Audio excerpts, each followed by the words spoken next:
আমি তো জন্ম নিয়েছি বাংলাদেশের কোনো অখ্যাত পরিবারে না, কি বলেন? শাইখুল হাদিস আল্লামা আজিজুল হক রহমতুল্লাহ আলাইহির পরিবারে জন্ম নেওয়া সন্তান আমি। এই যে আমার আগে বয়ান করে গেলেন আল্লামা মাহফুজুল হক সাহেব, আমার বড় ভাই। আমরা হিফজ পড়েছি একজন উস্তাদের কাছে, অন্ধ হুজুর ছিলেন, অন্ধ। শাইখুল হাদিস রহমতুল্লাহ আলাইহি শুধু দিনের দিক থেকেই বড় ছিলেন তা নয়, পৈতৃক সূত্রে তিনি ধনী মানুষ ছিলেন, সম্পদশালী মানুষ ছিলেন। শাইখুল হাদিসের বাবা আমার দাদা হাজী এরশাদ আলী, তিনি একজন সেই ব্রিটিশ আমলের প্রতিষ্ঠিত ব্যবসায়ী ছিলেন। আমার বাপ শাইখুল হাদিস রহমতুল্লাহ আলাইহি যখন বুখারী শরীফ অনুবাদ করেন তখন পূর্ব পাকিস্তানের সবচেয়ে বড় কাগজের ডিলার ছিলেন, তিনি সবচেয়ে বড় ইম্পোর্টার ছিলেন কাগজের। সারা হোল এই ইস্ট পাকিস্তানে, সারা বাংলাদেশের সমস্ত কাগজ আমার বাবার দোকান থেকে মানুষ কিনে নিয়ে যেত। সেই বা আমার বাবা যখন দেওবন্দে পড়াশোনা করেন, এটা হলো 1940 সালের ঘটনা বলতেছি। কত? 40 সালের ঘটনা। আমার দাদা তার সন্তানকে দেওবন্দে পাঠাইছে। দেশের পড়া শেষ হওয়ার পরে যে যা দেওবন্দে যে পড়ে আসো, ভারতে যাও, বড় বড় হুজুরদের কাছে পড়ে আসো। তখন তো এক দেশ, ব্রিটিশ। তো এখান থেকে তিনি তার সন্তানের জন্য টাকা পাঠাতেন প্রতি মাসে। কত টাকা পাঠাতেন আমি আমার বাবার মুখে আমরা শুনেছি সব ভাইয়েরা। আমার দাদা খবর নিছে গোটা আশপাশ এলাকার মধ্যে যে এমন কে আছে যার সন্তান বিলাতে পড়ে। বিলাত বুঝেন? ওই সময় লন্ডনকে বিলাত বলতো, যারা প্রবীণ তারা জানেন। লন্ডনকে বিলাত বলতো। খবর নিছেন ওই সময় মানুষ ব্যারিস্টারি পড়তে বিলাতে যেত। খবর নিছে আমার দাদা 14 গোষ্ঠীর মধ্যে যে কে আছে এরকম যার সন্তান বিলাতে পড়ে লন্ডন।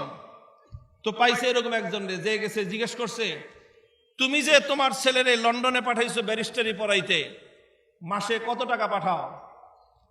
তো বলছে মাসে 50 টাকা হলেই এনাফ।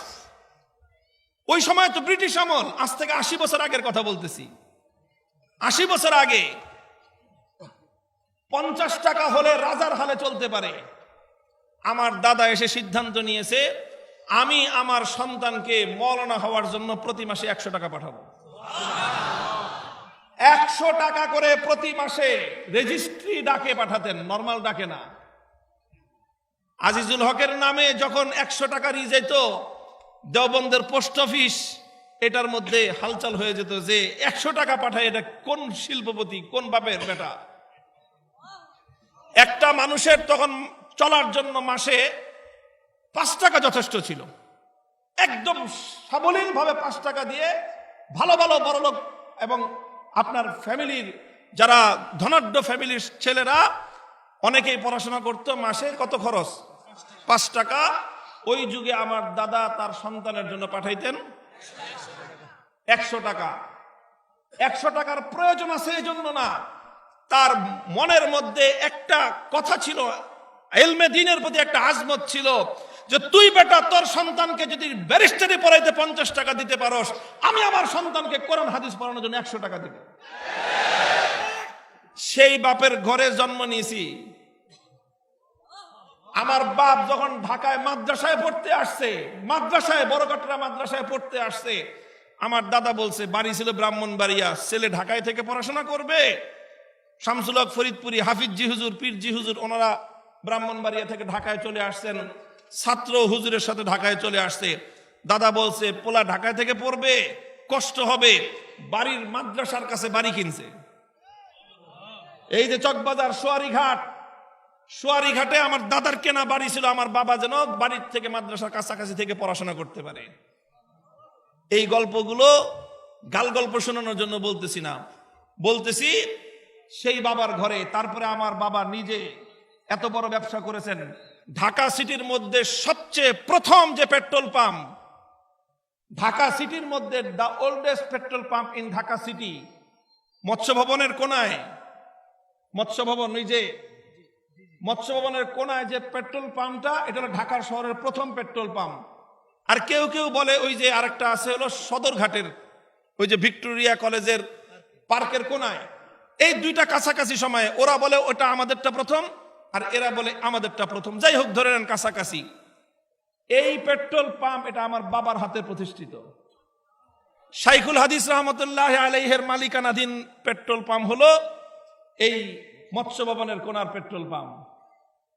এই কথাগুলো বলতেছি, আমার বাবা একজন অন্ধ হাফেজ সাহেব ঠিক করলেন, মসজিদে থাকতেন আর আমরা ভাই বোন সব গিয়ে হুজুরের কাছে পড়তাম হেফজ। হুজুরের খাবার আমাদের বাসা থেকে যেত, খাবার অন্য কেউ নিলে চলতো না।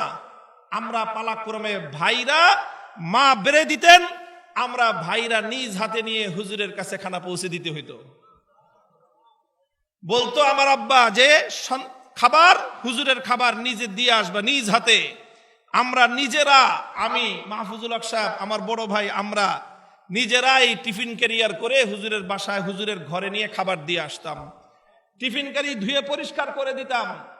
এখনো আমার মনে পড়ে, হুজুর এখানে সেখানে যেতে অন্ধ মানুষ ছিলেন, তো একজন সাথে ছাত্র নিতেন, অধিকাংশ সময় আমি থাকতাম। আমার কাঁধে হাত দিয়ে হুজুর চলতেন, আমি হুজুরকে সামনে নিয়ে হাঁটতাম। অনেক মানুষ, অনেকে তো বুঝতো না, অন্ধ মানুষ দেখে আবার সামনে দেখে ছোট একটা বাচ্চা টুপি পরা, হুজুরও টুপি পরা, তো সমাজে অনেকে করুণার দৃষ্টিতে দেখতো, অনেকে আমাদেরকে ভিক্ষার টাকা তুলে ধরতো, মনে করতো যে হুজুরের আমরা ভিক্ষা নামছি। বলতাম যে না ভাই, ইনি আমার উস্তাদ, ইনি আমার উস্তাদ। এইভাবে আমরা ওই ছোট্ট কাল থেকে, বয়স তখন আমার কত 7 বছর 8 বছর, 8 বছর বয়স থেকে ওস্তাদদের খেদমত করা শুরু করেছি। যখন 22 বছর হয় তখন দাওরায়ে হাদিস সম্পন্ন করেছি। শেষ পর্যন্ত আমরা খেদমত করেছি। শুধু এটা আমার গল্প না, আমাদের কওমি মাদ্রাসার প্রত্যেকটা ছেলের ইতিহাস এই। আমি 22 বছর পর্যন্ত আমার ওস্তাদের সেবা করেছি। এখন আমার ছাত্ররা আমার জুতা ধরবার জন্য জীবন দিতে প্রস্তুত। আমাদের গায়ে টোকা দিয়ে দেখো, জীবন দেওয়ার